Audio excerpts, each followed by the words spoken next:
And just feed across.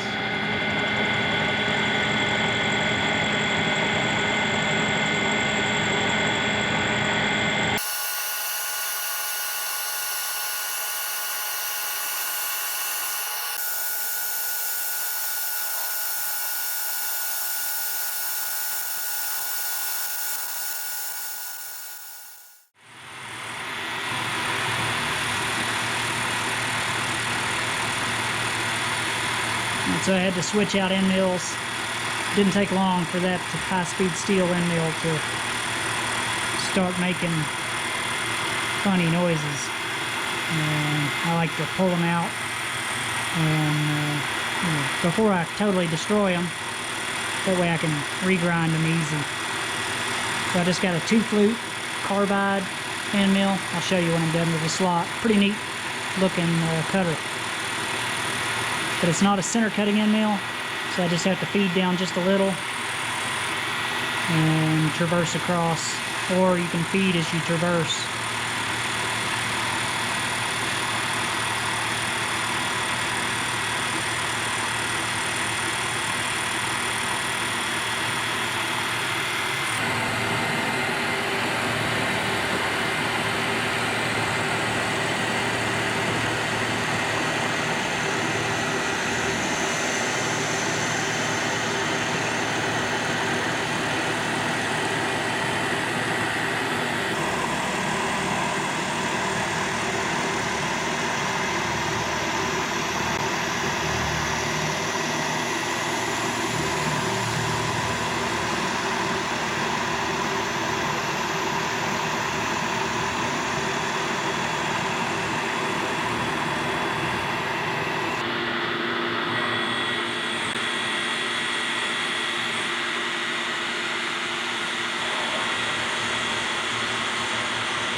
Check to see where I'm at.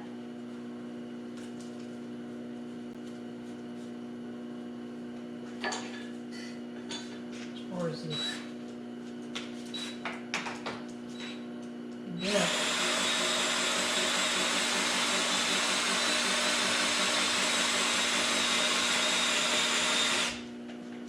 So I need to double check my slot here, see how deep it is. I mean, it's just clearance, so it's not critical. The width is the only thing that really matters, and it ain't even got to be perfect. But it has to have room for the little roller down inside there, so I got to make sure it's at least deep enough. And what I'm going to be using is a depth mic. Now this is one I got in a package off of eBay, and it's made by the Tubular Micrometer Company in St. James, Minnesota. Now I haven't seen much from these people. I don't often run across tools made by the Tubular Micrometer Company. I don't have any experience with them, but I've had this set for quite a while. This is the long-footed version, and they make several different varieties of depth mics. Some will have just, you know, this leg removed and be set that you can measure up next to a corner or something. So if you have a slot you want to measure up next to an edge. Some will have, like this one, a rotating anvil. This one, the anvil or the measuring stem actually rotates. Some will be stationary, and then some will have a flat blade. So there's 100 different, not really, but a lot of different varieties of this. And I've got 3 sets of these, and they're all the same, other than some are a little wider than others. And I think that I'm going to take this set and remove one leg off of it, because I don't need 3 of the same one, and that way I can measure up next to a corner. You know, just a thought, but I've seen people do that in the past. You know, grind a leg off of them in order to, you know, use them next to an edge. So I am right at basically 2 thousandths below a half inch. I need to be about 650 thousandths, so about 150 thousandths, and you know, I'll be where I need to be. So I'm going to continue cutting this guy, and I'll bring you back when when I'm there.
Look at it. The son's out there playing with the dogs.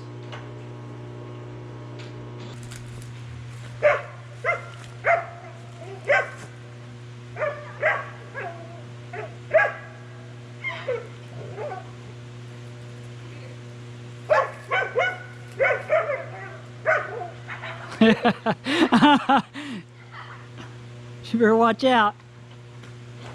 She'll take care of you quick.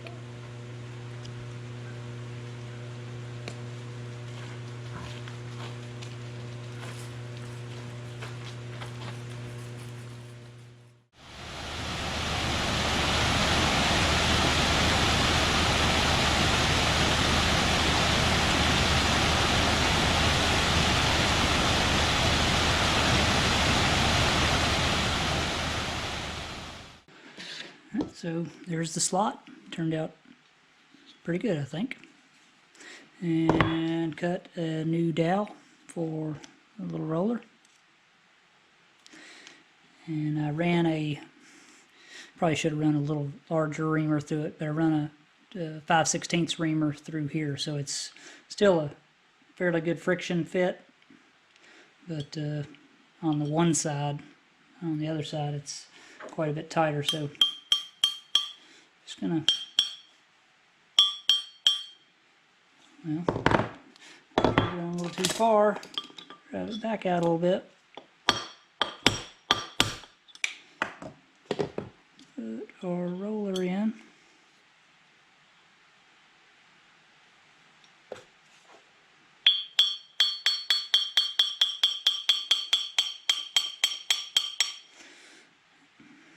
There we go. Just try this in.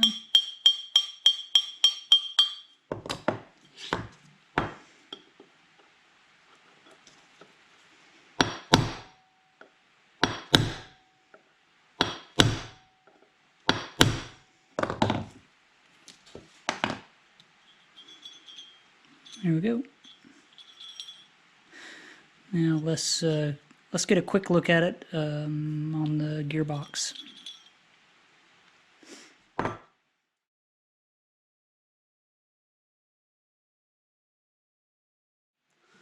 I still got to flush all this out, get it cleaned up before it goes back together. Still a lot to do.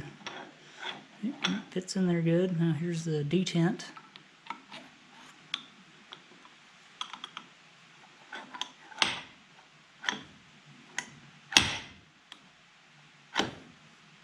Just like it should. Good deal.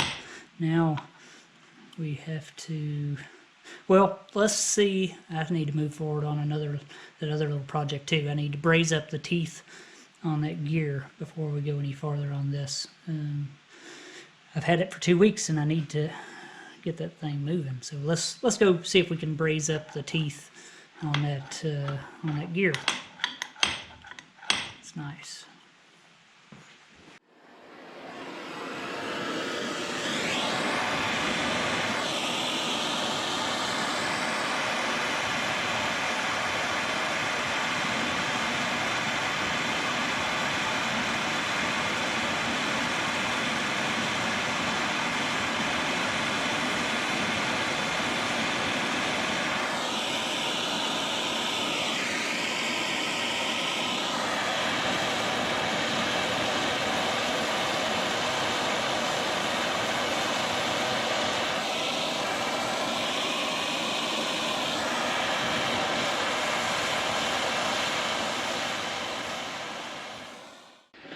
Alright, so here's a look at the stack up, what it looks like when it's installed. And 2 plastic rollers, a hex shaft that's been turned down on the ends, and the bore of the gear is hex. So, I mean, how do you hold that and cut teeth in it? And what I think that I'm going to do is first use a burr.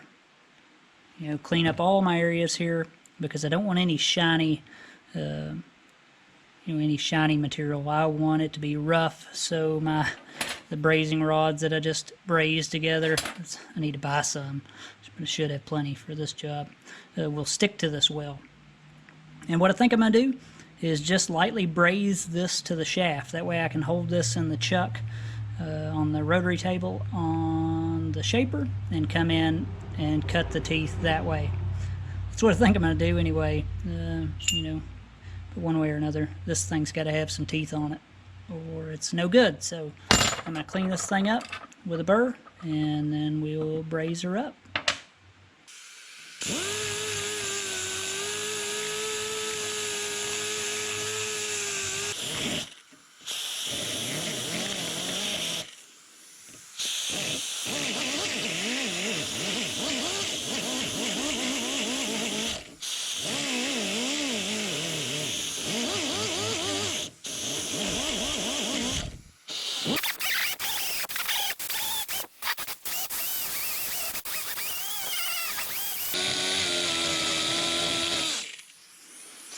Alright, that should do it.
that's it.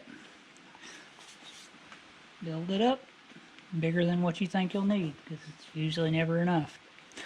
That looks pretty good, I think.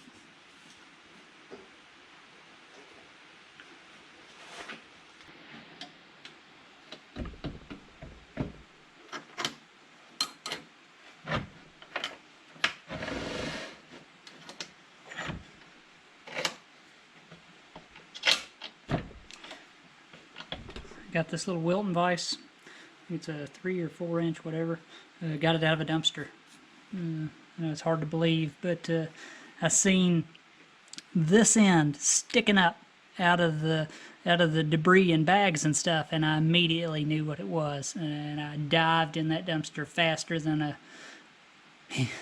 than a diving athlete in a swimming pool. I was after it, and I got it out and cleaned it up. The only thing that was wrong with it was the screw in it was a little stuck. I did have to take it apart and clean it up, but absolutely no damage at all. I mean, it's not even beat up. So, what about that? How many people you seen get one of these out of the dumpster? I mean, they're out there, but that don't happen often. It's a nice little vise. Alright, so there she is. Got a good cap on it that I think is tall enough. So just need to clean that up. And then we'll put it on the shaft and turn it round. I'll probably take the belt sander and just get the sides flat first.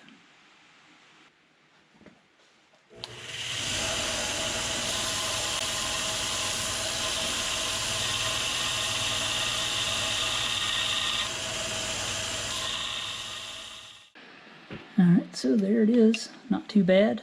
We got a pretty nice raised area here to work down, and all I'm going to do in the lathe is turn it all down to the tops of the gear teeth, and that'll give us a real good starting point. So let's do that.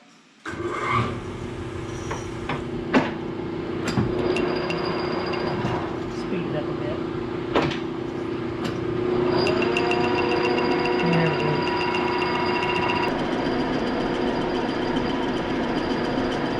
Last, just light pass.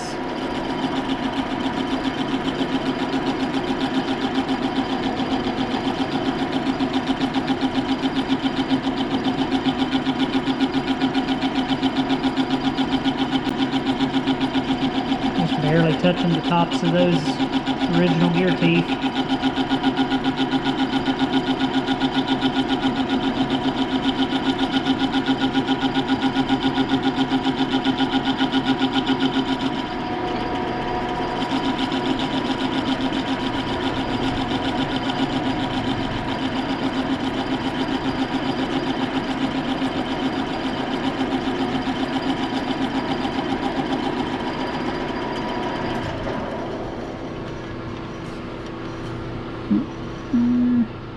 Stop touching there. So a little run out on here, but it ain't gonna make any difference. It's the tops of some gear teeth. I'll just run a file around it or something, clean them all up. I think that'll work. I'm definitely happy with the way that's turned out so far. Got good coverage on it. I didn't lose it. I just didn't record half the footage of me cleaning that up, but you didn't miss nothing. Just, you know, you got to see the last cut. Got in the vicious cycle of pushing stop instead of record. But anyway, now all that's left is to grind a piece of high-speed steel to the profile of the gear tooth and get set up in the shaper in order to cut the teeth on it. And I'm starting to get set up. Got the rotary table on the shaper and bolted down as best I can. There's not a lot of room on these tables, but so we're going to grind a cutter and cut those teeth. Probably not in this video, but soon, maybe next week, we'll see. I need to get this thing finished. Got some special viewer mail this week. My wife actually got some viewer mail, which, You know, most of the time the wives don't get much, but this week she got a mammoth tusk ivory. It's like a flower, and she got it from Danny Metzger. So thank you, Danny. I love it. yeah, thanks, Danny. That is a beautiful gift, and she's been wearing it nonstop since she got it. So that was very nice.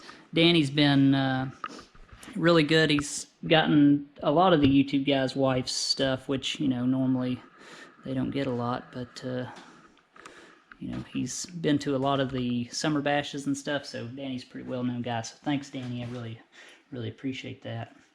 And I got some viewer mail this week, mostly stickers, which is great. I love to get stickers for my sticker board. Got one from my buddy John. Actually got two, already got one up. Harold from the Amateur Rednecks Workshop. I subscribe to Harold's channel, so go check him out. We have Lester here from Metalworks Machine Shop. He's on YouTube also, so go check him out. I'm subscribed to him also. And we got all the way from Argentina. We got from my buddy Chevy. His name is German Cordal, and he makes fly cast vices for winding flies, fishing flies. He sent me some stickers and stuff, and he follows me on Instagram also, and you can too. It's at Chevy, Chevy 250SS, and that's on Instagram, and he's on YouTube also at the same thing. So thanks, guys. I really appreciate it. I'm gonna stick some of these stickers up and fill my board up some more. Well, guys, I think that's as far as we're going to get this week. I'm still so far away from being able to cut this that I definitely wouldn't have time to do it all this week. So next week we get to grind the cutter. Hopefully we can get to this next week. Grind the cutter and get set up proper. This is just kind of a mock-up to see, you know, if it's going to work or not. And it should. I think it'll be fine. So we've got a grinder cutter and get set up to cut this, and hopefully it turns out good, because I really need to get this thing finished. So thanks for all the viewer mail. I really appreciate it. My wife actually really loves the necklace, and that was very nice of you, Danny, so thanks a lot. And if you need anything, you can contact me through my email up here. You can follow me on Instagram. It's at SteveSummers80. And click on my little guy to subscribe to the channel, and make sure to hit the bell for notifications. And as always, I'll see you.